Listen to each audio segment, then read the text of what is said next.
Hello, back again to do another unboxing and review. Today we're going to continue my series on Ready to Robot with this, which has just been released. And it appears to be an actual spin-off series. And if you look down there at the bottom, it says Wreck Racers. And then up here we can see it says Series 1. So just to make sure we're all clear, this is not Series 1 of Ready to Robot. Rather, Series 1 of Wreck Racers, which belong in the Ready to Robot world. Okay, so for those who are not familiar with Ready to Robot, let me pull up a figure.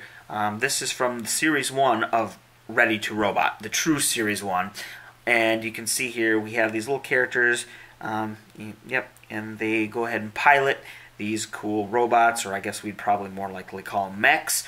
And yes, you could collect all different ones and interchange their parts to customize your own battle rig. Okay, so that was Series 1, but now we're here with Wreck Racers, which looks like we've moved off of mechs into combat cars. I don't know, they kind of look like something out of, what, Mad Max or maybe that Death Race movie. Anyway, so let's go ahead and take a look around the package. Okay, so there we go. We have the same little slogan here, Build, Swap, Battle. It gives us an idea of what's inside. It looks like we get one cockpit, one engine, one axle, so the rear part of the car, I guess. Then you have two weapons. Then there's actually one launcher. So, okay, these are just, you attach them, they look cool, but these apparently actually shoot these missiles, so this actually does something. And you either get one or two missiles depending on what launcher you get. And yes, we still are doing the slime thing. I don't watch the cartoon if there is one or whatever, so I'm not sure if the slime actually has anything to do with it or if it's just fun to play with when you get the toy here, but whatever. Maybe someone can tell me in the comments what all the deal with the slime is. Alright, and then we get a helmet and your pilot. Okay, and they talk about mixing and matching, which if you've done Ready to Robot, you are well aware of that. And then it tells us new pullback battle car. Oh, okay, so these are probably, you pull them back and then let go and they zoom forward. And then you get the launching weapon that we've already talked about, and slime, because of course. Alright, oh, this is probably important, in case you didn't see this already, your Wreck Racer with all Ready to Robot toys. So you can, use parts, and actually, from the Ready to Robot mechs, and I guess you can put them on these cars. And it looks like you'll be able to use the same pilots. And if looking at these, I actually recognize these two guns. So, okay. Now, alright, I'm looking around the side. You can actually see the item here. And so, yeah, we kind of have this sleeve around the actual item. And on the bottom, just barcodes and whatnot. Okay, so, alright, so impression of the packaging. It did its job. The bright green, it did draw my eyes to it. If you go back to Series 1's packaging, this is Ready to Robot proper Series 1. You can see this packaging is way more unique. So you have the very obvious six-sided container.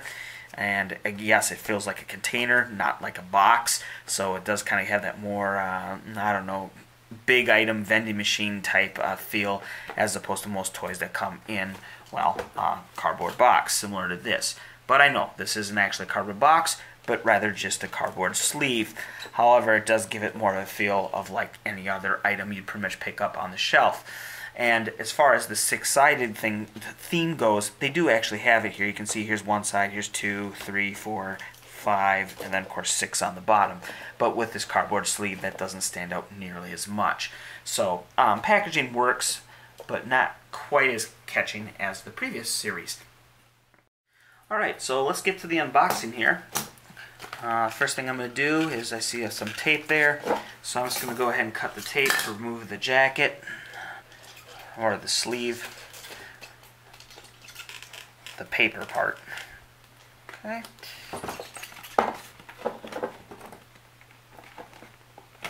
That should be enough. And there we go. So here we are. Okay, actually it's now that I get it out of that cardboard sleeve, it's actually a lot more interesting looking. So I actually have This is from Series 1, Ready to Robot Proper Series 1, and this is one of the containers. So I see a lot of similarities here. However, this one does have these. Yeah, so this is actually looking pretty cool. It is all wrapped in this actually quite thick shrink wrap here. And it looks like we have instructions. Probably a catalog of the characters we can get. And these green tabs, which have like little lock symbols on them. So I'm going to be curious to check that out. So let's go ahead and cut off the shrink wrap. Okay, so I got all the shrink wrap, got all this off, and we have that and that. We'll take a quick look at these. So we have directions in kind of picture panel form. Then we have, I assume, which is a collector's guide here.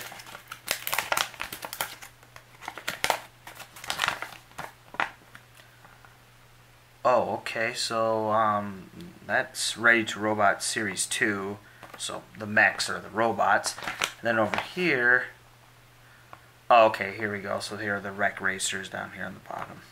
So we'll put this aside for right now, and then, I'm actually really liking this container. This is really cool looking. Okay, so I was wondering if you had to do it in any particular order, but apparently you do not. So, to open it, it looks like we have a rocker switch type setup here. You can see those on the other side. So to unlock, I'm going to assume you push down here, and like a seesaw, the other end here should probably pop up. I was right. Okay. Oh, all right. So then we have. Okay, so here are the components, and they all come individually wrapped. Then lock that. Okay, this is pretty cool. I do like this. Oh, so we have some missiles, some harpoon-looking missiles there. More components. Lock that. Open this. Okay. So now we have all the components out except, of course, the pilot, which is. And then the pilot's in here, which I assume we get out by probably pushing from the bottom. He probably pops out the top there. I'm going to go for it. Let's see if it works here. I probably have to do it with both hands, so.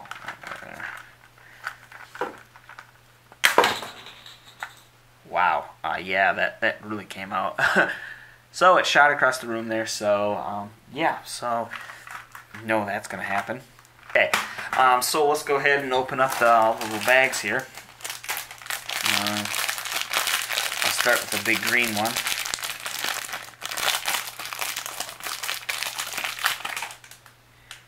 Alright, so that looks like our driver compartment there, where he probably stands with little pegs for his feet.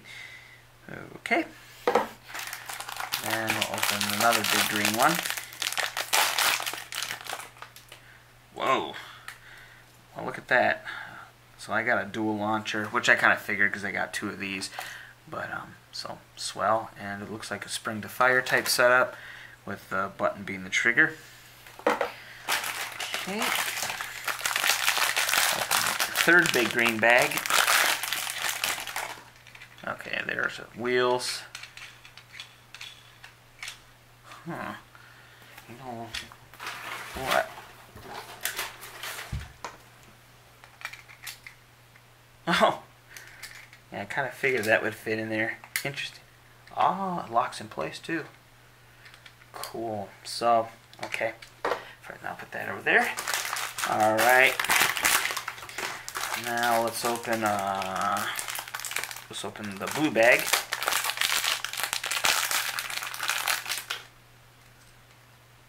So there we have more wheels. So I'm gonna guess it's right. Yeah, it looks right. And then this is probably up here. Okay. So now the only thing we have left open besides the pilot is this orange bag. Okay. We have a helmet. Okay, and then saws. Alright, so okay.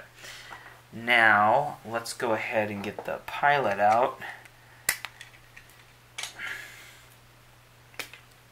And of course the pilot's with slime. So I'm going to go ahead. So let's see who we got.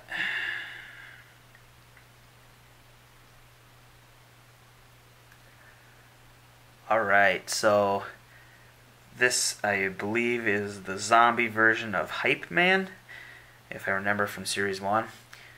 Okay, so there he is. And I'm going to get this slime off my hands. As you can see, it is quite viscous, which is actually pretty good because it doesn't leave that much mess. You just get little blobs like that, and so cleanup isn't that hard, which is always appreciated. Okay, I'm going to get the rest of the slime off though, and I'll come back. Alright, so here's our pilot up close. Also got his little helmet here. So he's going to wear a helmet on top of his hat, because he's just that cool. Alright. Okay. Alright, so let's put this vehicle together here. And it looks like they just snap together, I assume. Unless I'm missing something.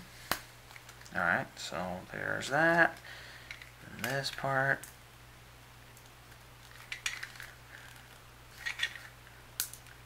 Okay. And then we'll put on these guns with saws on them. Put those on the side. Okay. Then we'll put our pilot in there. Okay. There we go.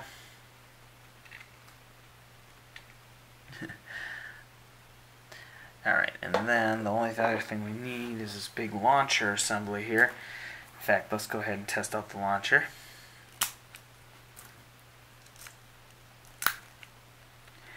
So the harpoons are in there.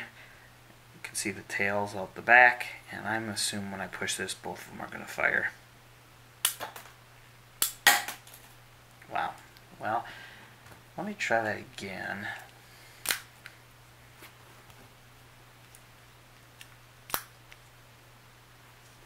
Okay. Yeah, that's a lot better.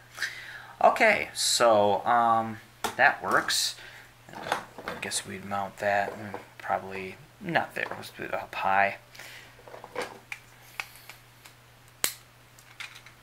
Okay. And the slime goes in the back. And you know, actually, I guess suppose I could just assume the slime is like a fuel source. So there you go. He has a full tank, and let's see it actually do its speed away here. Grab it from the front, push it back. Okay. Alright, so he made a sharp U-turn there, but it does move. Alright, so I've been playing around with this a little bit. I'm trying to get it to zoom across the room. And I'm noticing a few problems. So you can see I took a lot of the stuff off, like the big old missile launcher.